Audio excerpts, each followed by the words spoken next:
Today's session is looking at why you need continuous improvement and lean in your office and/or service business. Our presenter today is Rebecca Kennedy. Rebecca is the Director and General Manager of CTPM. She is an organizational development and change management professional with a track record in delivering major business transformational programs. So let's get started with the session. I'll now pass you over to Rebecca.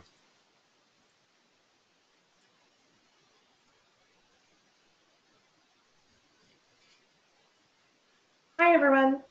Okay, I'm just going to get my screen up. Excellent. Welcome. So those who are new to this, we do these little sessions every couple months where we share snapshots into different topics of lean and continuous improvement. And we've done so many of them now that we're now back to the first one, which is the intro on why you need continuous improvement lean in your office. So it's great to go back to this topic again and revisit why we actually do this work and why we think it's so important in businesses to focus on continuous improvement.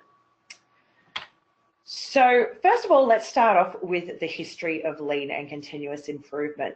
So if you come from a service environment, whether that be office or you work with information rather than machinery, then you may not have actually heard of lean or continuous improvement. Or if you have, you would have heard that it's a manufacturing tool. And that's what I'm here to talk to you today about, is how, yes, it started there, but it very much relates to the service industry now and office environments.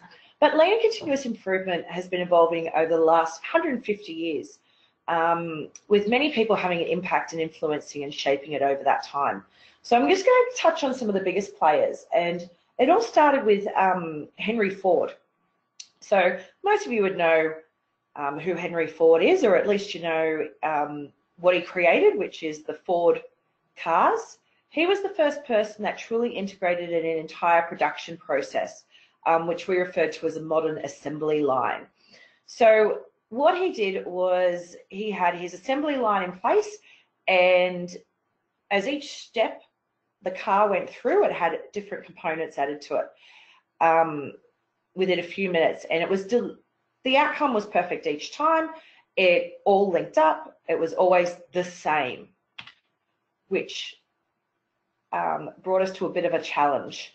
So prior to this, most production was done on a general purpose machines that made parts that required a fair bit of tinkering. So Henry Ford was the first one to create the assembly line that had exactly the same parts going in at exactly the same time along that line, giving him the exact same output every single time. The problem with that was that the world changed and the world wanted variety. And Henry Ford could not offer that because all he was churning out were those beautiful black Ford cars, and no variety was available. So that brought us to the next step in the history of lean and continuous improvement. What Ford did was really great in terms of getting consistency. But we now go to Japan and we meet Kiichiro Toyota and Tashi Ono, who you may have guessed comes from Toyota, so another manufacturing company. Post-World War II, they needed to rebuild the economy in Japan, and Toyota knew they wanted to be competitive in manufacturing. They needed to be able to do the high quality at low cost, just as Henry Ford did, but they also wanted to be able to give diversity. And so it occurred to Toyota that a series of simple innovations on Henry Ford's approach might make it possible to provide both continuity in process flow and a wide variety of product offerings. And therefore, they went to Henry Ford's thinking and they invented the Toyota production system. So that was the second key thing. So we started with Henry Ford, which was same output every time. Toyota came along and said, okay, we want to take all the best parts of that, but we also want to offer variety. And that was when the Toyota production system was born. And that brings us to a guy named James Womack, who heard about what was happening at Toyota, and he decided to go over and investigate and find out whether or not that could be leveraged. The concepts that Toyota had put in place, could they be leveraged across the world? and what were the key takeaways from what the Toyota production system was doing. So he wrote a couple books, two of which, very famous ones, are The Machine That Changed the World and Lean Thinking. And in those, he listed out the lean principles that he found by looking at the Toyota production system. Firstly, we want to specify the value desired by the customer. Okay, we need to understand what the customer wants. Henry Ford thought he knew, which was all just perfect quality, all output black cars. That was not the case. The customer wanted variety. We need to identify the value stream for each product, providing that value, and challenge all the wasted steps. So how do we make sure that every step is adding value to the customer? Make the product flow continuously through the remaining value-added steps.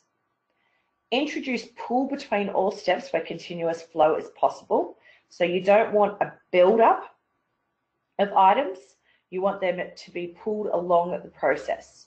And manage towards perfection so that the number of steps and the amount of time and information needed to serve the customer continually falls.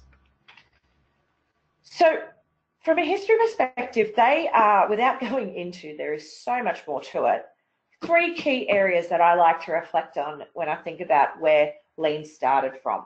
And it's when we get to this point where we look at these 6 key lean principles that we can start to see the ability of that being able to be tailored to that service environment. So what is lean if we were to wrap it up and describe it in a few sentences? Firstly, the core idea is that we're there to maximize customer value while minimizing waste. Okay? Waste is any steps that doesn't add value to the customer, and I'm going to talk you through what the wastes are in a service environment. A lean organization understands customer value and focuses its key processes to continuously increase it. The ultimate goal is to provide perfect value to the customer through a perfect value creation process that has zero waste. To accomplish this, lean thinking changes the focus of management from optimizing separate technologies, assets, and departments to optimizing the flow of products and services through entire value streams. So just a quick example of that. If we're looking at any organization, often when an organization starts looking to map out their processes and how they deliver work, they'll do it by department. So they will have all of their processes for each particular team. What lean turns on its head is that we should not be looking at it from that direction. We should be looking at the customer journey from when they first request something through to when we finally deliver it. And by looking at that end to end, we can see what steps add value and which ones don't. And we're not bogged down by the silos that often exist in a company. So that's one of the main lean thinking changes, is how do we switch our brain over to think from the customer value perspective and end to end what we're delivering to them, not what pieces of our company are delivering each component. And that relates to manufacturing, but also into services, exactly the same. If we are a law firm receiving requests, if we're a financial institution getting requests for new accounts, or health insurance getting requests for claims and things like that, all these things usually have to pass through multiple departments. How often do we look at that process end to end? Continuing on, what is lean? So lean applies in every business and every process, as I was saying. It is not a cost reduction program. This is so critical. When people first hear lean and continuous improvement, because it has that word lean in it, and we say we want to reduce waste, people think it's cost reduction. It is not. It's all about improving efficiencies. Cost reduction may be an outcome of it, but it is not the driver. It's a way of thinking and acting for an entire organization. Businesses in all industries across the globe, including healthcare, finance, and governments, are using lean principles as a basis for the way they think and do. Australia is getting more ahead with this, but places like Europe and America have been very forward-thinking, particularly in financial and government and healthcare, in using lean and these core continuous improvement principles. What you will often find is that they don't call it lean. They'll name it anything else. It could be optimization. It could be Toyota production system, as Toyota did. And the reason they do that is because they want to drive home that, once again, it's not a one-off project, it is a way of thinking, and it becomes part of the culture of the company. So to recap, the goal of Lean is to improve operational performance, including customer satisfaction, cost, quality, and delivery by focusing on the customer, eliminating waste, variability, and inflexibility. It is not a one-off activity. It's an ongoing operational strategy that builds a culture of continuous improvement that will lead to enterprise excellence. You may be thinking, why is these topics becoming popular now? Well, as you would know in your own businesses, the business landscape has changed dramatically over the last few years, probably over the last 5 to 6 years. Customers expect faster, higher quality delivery for the same or lower rates. They're always wanting more yesterday. Performance expectations are increasing, not just by the customer, but internally within organisations. Budgets are static or declining. And for healthcare in those areas, we've got an ageing population that is growing. So we're all having to do more with less. And how do we do that? Continuous improvement and Lean gives us a way of thinking and acting, of always trying to find better ways of doing things and improving those efficiencies. So continuous improvement should end up becoming an operational strategy that provides the opportunity to identify issues, problems, and improvements at the earliest possible time and address them as rapidly as possible. You want an organisation that is not happy with status quo. You want every single person in your organisation always asking, how can we do this better? How can we not let that problem happen again? How do we ensure that we're always working towards excellence? Okay, I'm going to hold it there, and we're going to go into some more of the principles, and I'm going to introduce you to WACE. But any questions on what Lean is and continuous improvement?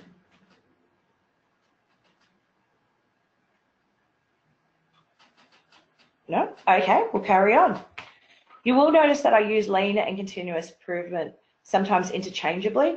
My preference is to use continuous improvement as the term because I think it's more all-encompassing. It is more towards a culture that makes sense of continuous improvement rather than using the term Lean. But because of the historical nature of Lean, I do need to nod my head to where the principles come from. So I do, through this presentation, use them interchangeably, but I do work towards using primarily continuous improvement as our methodology. Okay, core principles of Lean and continuous improvement.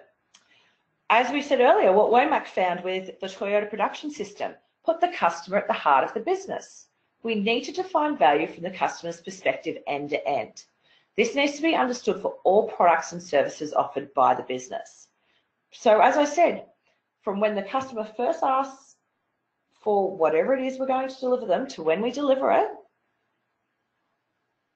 end to end, every single step we need to understand, and is it adding value to the customer? And that brings us to the next principle, which is observe our processes. We should have complete clarity over every step in all of our processes that are required to fulfill a customer need. Because that is the only way we can move on to number 3, make processes more efficient. We can't make our processes more efficient. We can't make sure we're putting the customer at the heart of what we're doing unless we have mapped out all the steps. So once we've mapped them all out, we want to review those processes and how their value flows to the customer, with the goal to identify any non-value added steps or waste and remove them.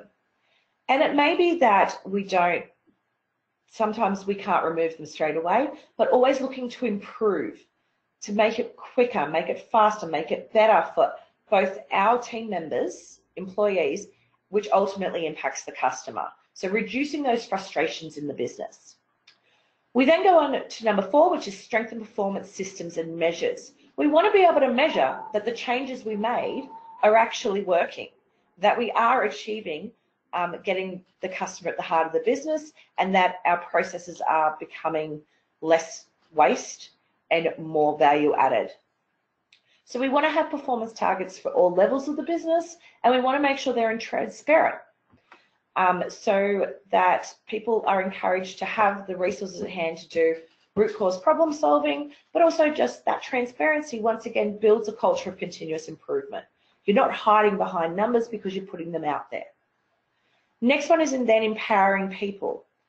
Earlier I mentioned that we want every single person in our organisation to not be happy with status quo. We want all of them empowered, from the very frontline people right through to senior management, to both be responsible and accountable towards always improving, always finding ways and better ways of doing things and being able to make those changes. So leveraging their skills and knowledge throughout. Last one is pursuing perfection.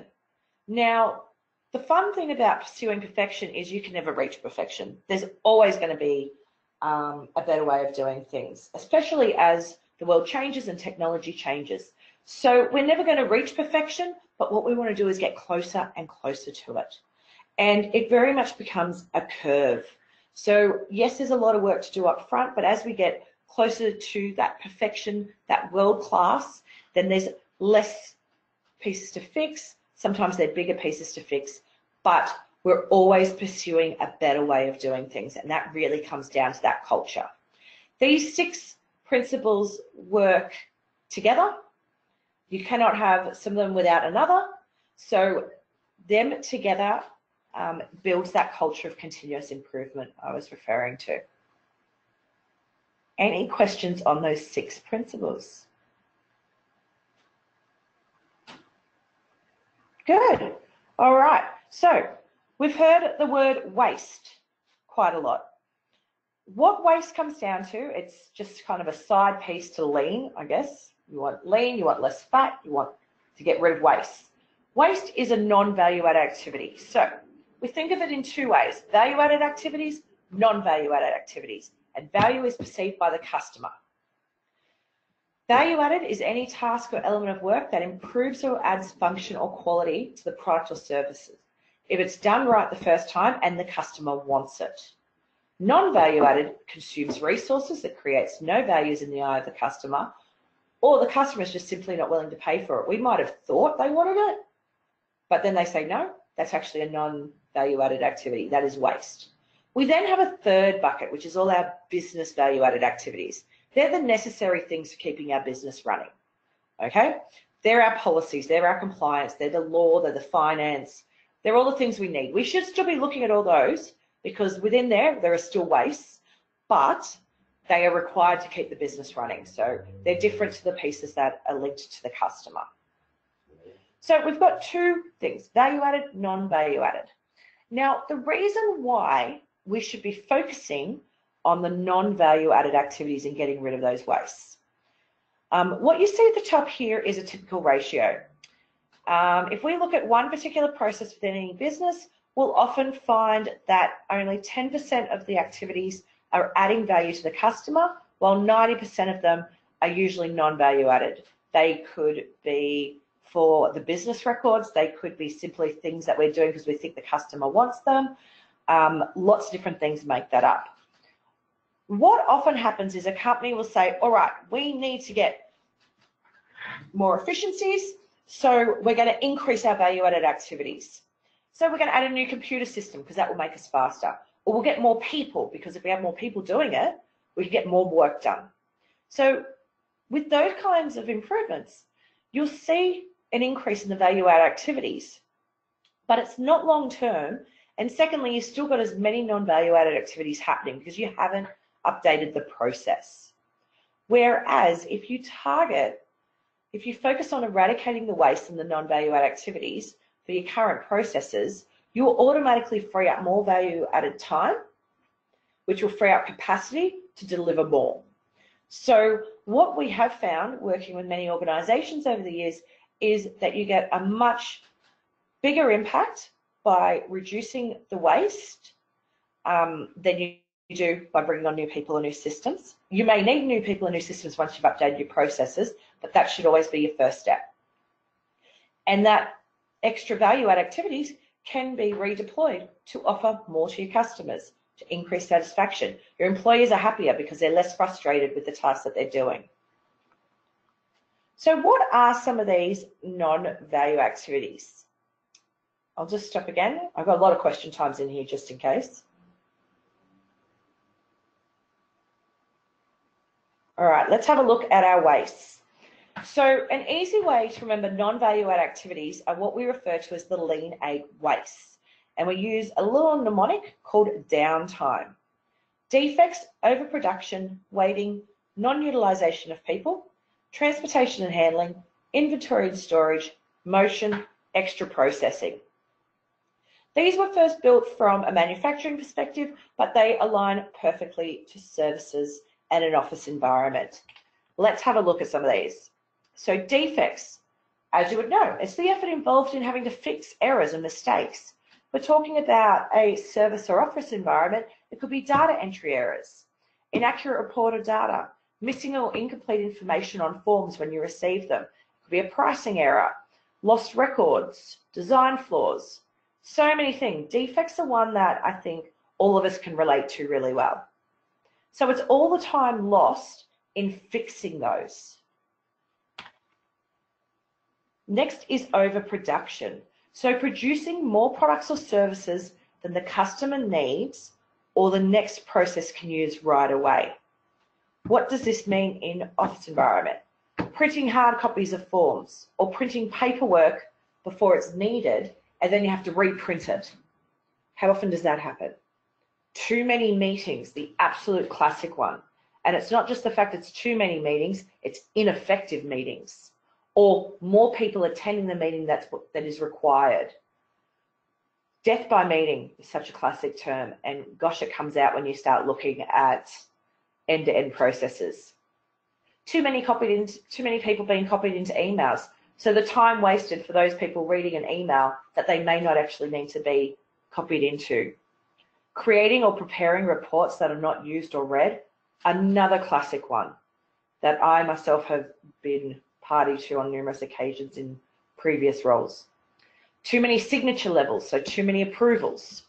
So even though the term overproduction sounds very manufacturing, when we look at it from an office environment perspective, once again, I'm sure you can relate to a lot of these things happening. Waiting. This is a fun one as well. Oh my goodness, waiting. When resources, including people and equipment, are forced to wait unnecessarily because of delays in the arrival or availability of other resources. Meetings starting late, waiting on approvals, waiting for decisions, waiting for email replies, waiting for work from another team member, waiting on customer responses, goes on and on. Now, as I go through each of these, I would like you guys to just reflect a little bit. If you think about your last week, how much time have you lost on fixing defects, overproducing things that you don't think are needed, or receiving emails or attending meetings you don't think you needed to be in? How much time have you spent waiting on approvals or decisions? Now we're moving on to non-utilisation of people. So not adequately leveraging the people skills, creativity and talents. Limiting employee authority and responsibility of tasks.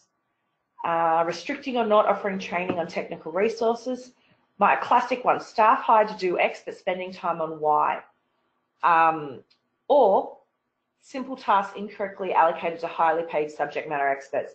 How often in your organisation or yourself are you often doing tasks that you think there should be somebody junior who can do this? I'm actually being paid way too much to be doing this type of task. And it's just simply because of lack of time and time to train other people up or to hand over that you've fallen into a trap. You or your colleagues are doing work that is below their pay grade. It's a massive loss. Transportation and handling. When anything, whether it be people, documents, information, equipment, supplies, tools, or materials moved unnecessarily from one location to another. Multiple handoffs of paperwork or electronic data. So many tools exist now that we can share documents and use one document between all of us. Handoffs and comments and tracking waste so much time. Excessive email attachments rather than using Dropboxes or G drives so that email aren't being floated around. We lose version control. Moving information between document formats. It started in Word and now it's in PowerPoint. All the time we lose doing things like that. Inventory and storage, the unnecessary storage of information, supplies and materials, or having more information, supplies and materials than is required. Excessive office supplies, supplies that are not used, files waiting to be worked on. If you're running a project, all the tasks, open tasks that haven't been reprioritized. And motion, the unnecessary movement of people and equipment. So searching for things, whether it be a hard copy or soft copy files in your computers, clearing away files from your desks, gathering information, trying to find information through multiple sources, handling of paperwork, walking between offices for meetings, lots of different things in motion. Extra processing, unnecessary process steps that do not add value to the product or service, including doing work beyond a customer's specifications. Sometimes we want to really help our customers and we'll go above and beyond, but do we actually ask the question whether they truly want it and are they willing to pay for it? Remember, value is from the customer's perspective. So producing repetitive documents from scratch, too many approvals, preparing elaborate reports when just a table will do, use of outdated standard forms, and changes to tasks while they're in process. So, as I said, if you reflect on your week as I quickly run through those, I'm sure all of you can click and think, yep, that's pretty much half my day. Or my favorite is actually people who work in some audit teams that who go, that's actually my job. Or I'm a team manager. No, my job is all of those things. I literally, every day is me fixing defects and answering questions and extra processing. So some of these things will always have to exist, but our goal is to reduce them. And how do we reduce them? We look at our processes end to end. We use our 6 lean principles. What I've got here is just some of the examples of causes of waste. And what you'll see over and over here is often lack of process control, lack of processes, different skills, not leveraging technology, unclear job descriptions, lack of training, work in progress. So a lot of similar things come through as to what causes these types of waste. And that is, I've got a couple more slides, but that's kind of it for today. So why you need lean and continuous improvement? It gives you a framework to identify wastes and to remove them. And future presentations, I will tell you all about how we go about doing that, what the best strategy and approach is to get started. But today was all about understanding what lean is and what the goal of it is. So any questions to finish up?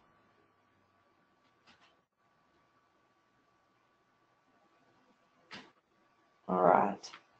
Well, I've just got a quick note on what our approach to TPM and lean is, and we are a little bit different to some organisations. So we have an enhanced Australasian approach to applying the principles and practices of TPM and lean to ensure sustainability. TPM is about machines, so our second half of the business very much focuses on manufacturing and industry. To gain rapid buy-in, we initially focus on process performance, recognising that if processes aren't working well, frustrations run high. Hence all those wastes that we talked about. People can relate very quickly if we focus on processes. Our key strength is that we focus on people development as it recognises the need to create the capability within the workplace of everyone being able to identify and rectify problems at the source. And it's supported by developing everyone's capability to create an environment so we don't have the problems rather than just focusing on solving the problems. So we want to create an environment where we don't let problems happen again. And our big difference is you'll find a lot of companies will come in and they will say, all right, let us review your processes for you and let us fix them. And that will work really well for 6 months, but you have no ownership and you have no accountability with your teams. Our role is to come in and teach you guys how to find these processes, how to run process improvement cycles, and how to get this into your culture so that one day you don't need us and it gets built in to the granular level of your values and the culture of your business. So once again, lean focuses on empowering businesses by engaging all your people to use their collective skills to reduce frustrations and improve their workplace. We want ownership with everyone, and it's all about working smarter, not harder. That is it for today, guys. I think I ran over time a little bit. Apologies for that. Please do shout if you have any questions, or feel free to connect with us. You can drop us an email, find us on LinkedIn, and we've got lots more information about these topics on our website as well. Thank you.